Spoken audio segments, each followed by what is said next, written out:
Alright. Well.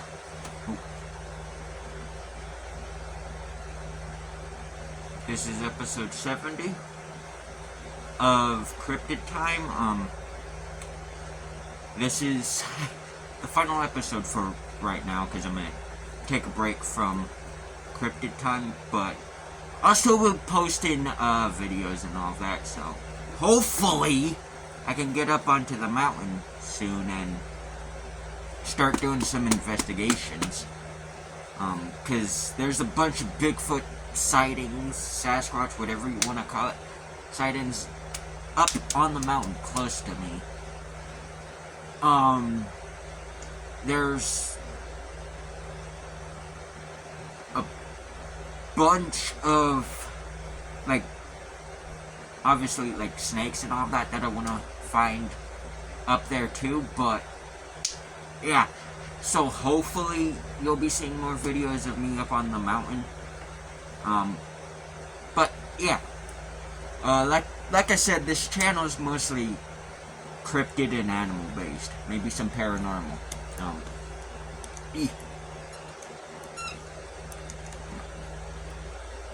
Nope.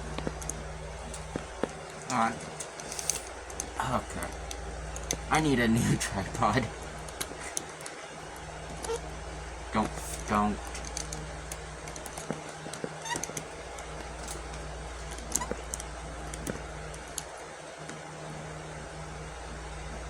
There.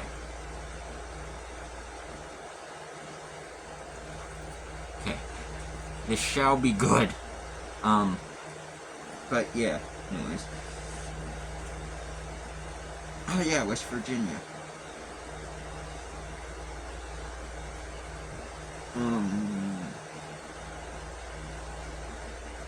No clues.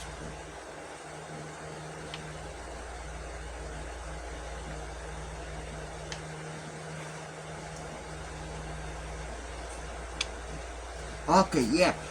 Okay, so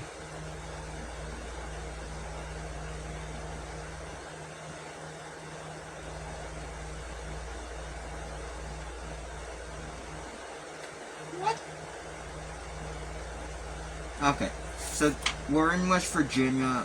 I don't want to do the Mothman, because I've done that like 3 different times, I believe.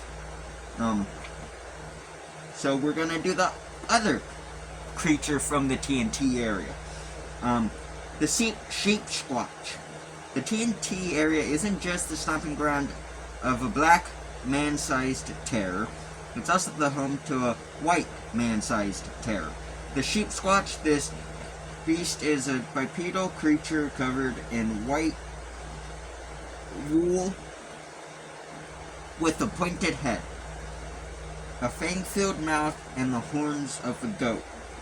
In an interview with Modern Farmer magazine, Kurt McCoy, author of White Things, West Virginia's Weird White Monsters, said the TNT area itself is just chock full of amazing weirdness. Obviously, the weirdness began in the 1990s when a hunter saw a white man-like goat-headed beast break from a line of brush and stop to drink at a creek.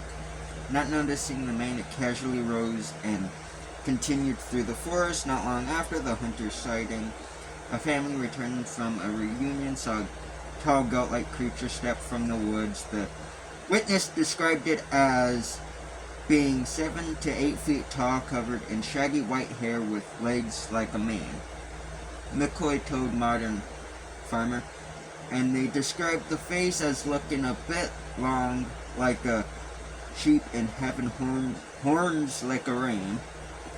The same decade, the monster was seen by children who claimed a white-horned bear on 2 feet watched them play in their yard.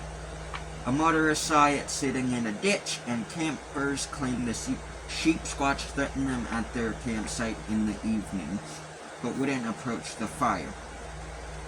Now, that one's interesting, but this one, it's the photo they added, well, illustration they added, and I'm not sure why, but I'm glad they did. The Flatwoods monster. Not all West Virginia monsters come from the TNT area. Some come from space. 3 boys saw a bright light streak across the sky on September 12, 1952. When the light landed on a local farm, the children alerted adults, who took everyone to see what it was. When the group arrived, they found a ball of fire atop a hill surrounded by a mist that irritated their eyes and burned their nostrils. One member of the group shouted and pointed toward 2 lights that loomed over the object. Flashlight beams shot toward the lights and struck a black creature at least 7 feet tall with a head the shape of a sideways diamond. A cowl shaped like the ace of spades sat behind the creature's head. Its eyes glowed green. Then the creature hissed and moved toward the group, which sent them running. They alerted the sheriff's department and the local newspaper. Although deputies and reporters scoured the area, they found nothing that night. The next morning, however, the reporter discovered prints and a strange black liquid at the site of the alleged encounter. Reports of encounters began to come in from all over the county, and the creature began to take another form. Witnesses describe it as looking more like a mechanical device than a flesh and blood monster. Flying saucers, strange odors, and electronic disruptions were common during these sightings. Although encounters were dynamic, they were brief. The Flatwoods monster vanished from West Virginia as quickly as it had come. And here's the photo. Flatwoods monster.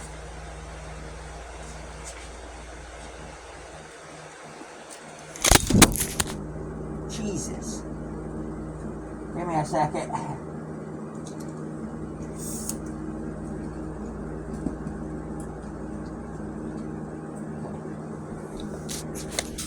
Okay.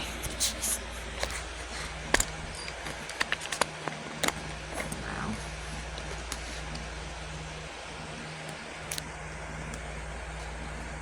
There we go.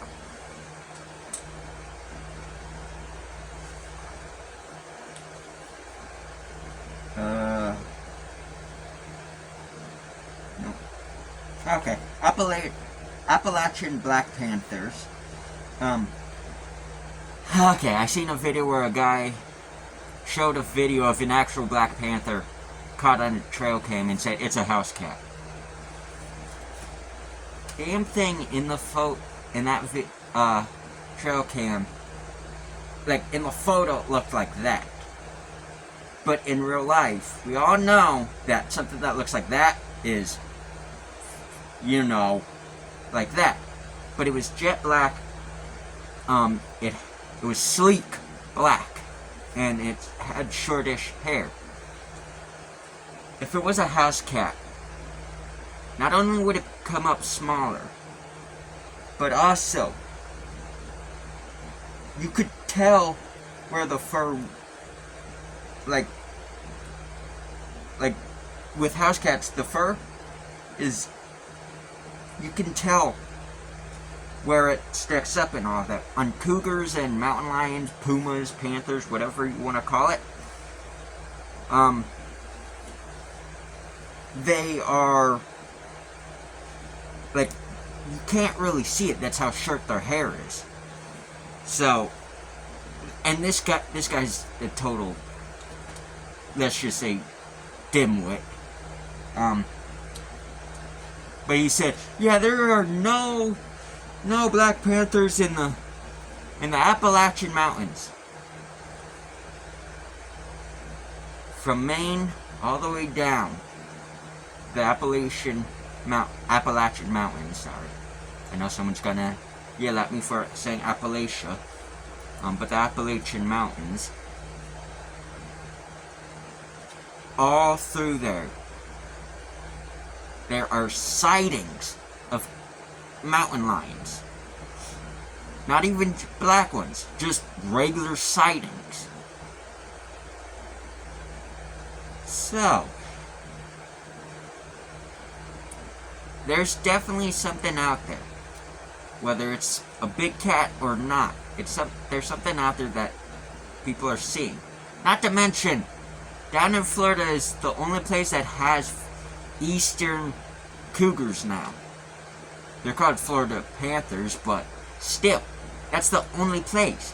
But also, mountain lions can travel.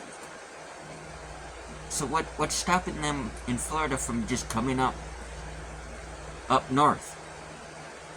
You know?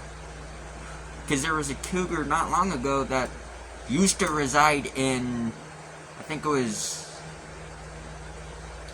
Nebraska or something. And it traveled all the way. Or was it Idaho and it traveled to Nebraska? Either way, it traveled like a few states over. And now it resides in like I think it's a zoo or some sort of like refuge for them. So, what's to stop Florida panthers from coming up north? Because even here in my state, there's tons of sightings of cougars. But, never know. But anyways, black panthers exist, big cats that are usually... Also, when we're referring to panthers, we're not just referring to cougars, because the family, like, for example, jaguars are Panthera onca. Lions are Panthera leo. Tigers are Panthera tigris.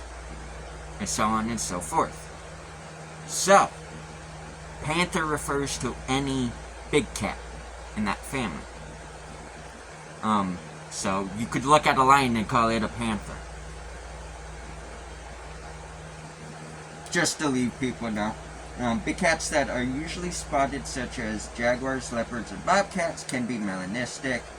This is when a greater than normal amount of dark pigment makes an animal appear black. The bobcat, though, isn't large enough to account for the puma-sized big cat seen in the mountains of West Virginia.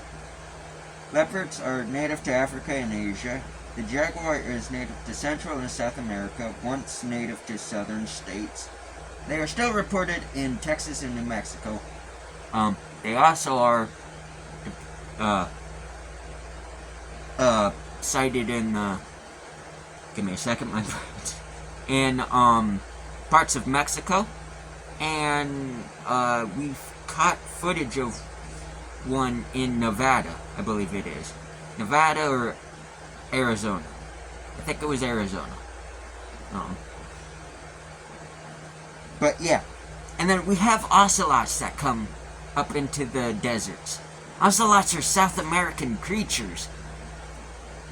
But we get them. So, just proved my point even more. What's to stop a mountain lion from Utah to come all the way up to Maine, Tennessee, whatever, Pennsylvania, you know? Nothing. Because bears would do it. I guarantee you many of the bears you see probably came from a different state. Probably came from the state over, if you ask me. But, no. Anyways, sightings are quite rare. The black cats seen in West Virginia resemble black mountain lions, something our current science says doesn't exist. You know why it doesn't exist? Because when mountain lions hear our frickin' voice, they run. The only time they ever try to attack us is because they're desperate. They're in need of food. They're extremely, extremely hungry, or they're sick and they can't eat other animals, so they have to take us. Because they literally did a study where if they just hear your voice, they're gonna run and leave their food. So, with that being said, you know why it's hard to find a frickin' black mountain lion? because it blends into the shadows. But it also, I mean, is extremely hard to find as is. I mean, think about it. We know there's, for example, albino deer. We know they exist, but how many people are gonna see an albino deer in the wild in their life? Maybe one. Maybe one person in their entire life will see one albino deer in the wild. Melanistic deer now. That's an all-black deer that blends into the shadows more. You could be staring into the tree line waiting for a deer to walk out, and the deer's just staring at you, and you'd probably never even notice. The only reason why we know they exist is because we've actually seen them walk out into the, things. And then also not to mention deer farms. They get them occasionally, like they're born occasionally. Same goes for piebald. But no, anyways, back to it. Also, don't believe current science. If a scientist says, "Oh, this thing's not real," they're saying that because they don't want to lose their damn job. That's the entire reason why nobody thinks Bigfoot's real. Even though, from the time settlers came here to now, there's been stories of a giant creature that's been seen here in the States, in this continent, on this continent, in this country, everywhere. And our scientists are going, nah. That's because they don't want to lose their job. Don't trust mainstream science and all of that when they say something's not real. Because more than likely they're saying that so they don't lose their job. But anyways, however, black panthers were reported in West Virginia as far as back as the first European settlers and were taken seriously by science. An 1843 book by Sir William Jardine, the naturalist, Library Mammalia, Volume 1, Cats, featured a great cat named Felice nigra, the black puma. The listing included a watercolor drawing of the feline by James Hope Stewart. Two of the beasts were supposedly displayed in London in the 1700s, although there is no record of what happened to the cats, although still reported to this day. The Appalachian panther falls into the realm of cryptozoology. And is this the... Yep, okay. And our final one is called the Stone Man. Every state but one has its story of Bigfoot. In West Virginia, it's the legend of the Stone Man. Early European settlers to the area encountered enormous houses. The local Cherokee Indians called the tall human-like creatures Nununui. I probably butchered that.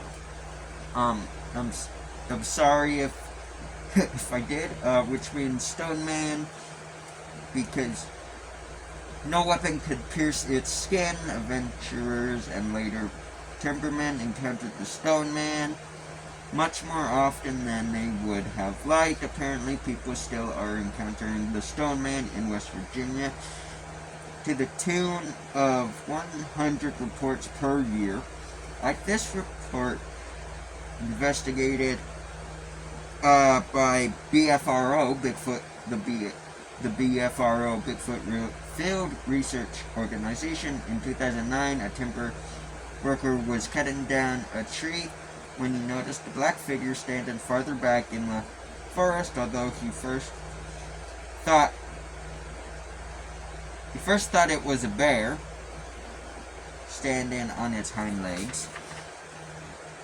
The creature raised its left arm to lean against a tree. After a few minutes, it turned and walked into the forest like a human. The timberman saw the creature a year later, squatting over a puddle, scooping up water in its hand to drink.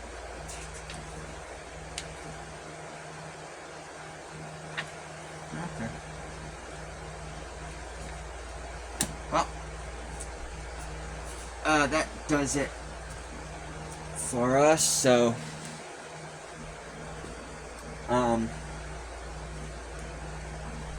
like I said, this is the final Cryptid time for just a little while. But yeah, let me know what you think, and please comment. It helps me get out into the algorithm more, please. If you haven't already, please subscribe. I don't like saying that, but yeah, it helps, I guess. Please subscribe, like, and comment, obviously. And, yeah. So until next time, I'll see y'all on the next hunt. Bye.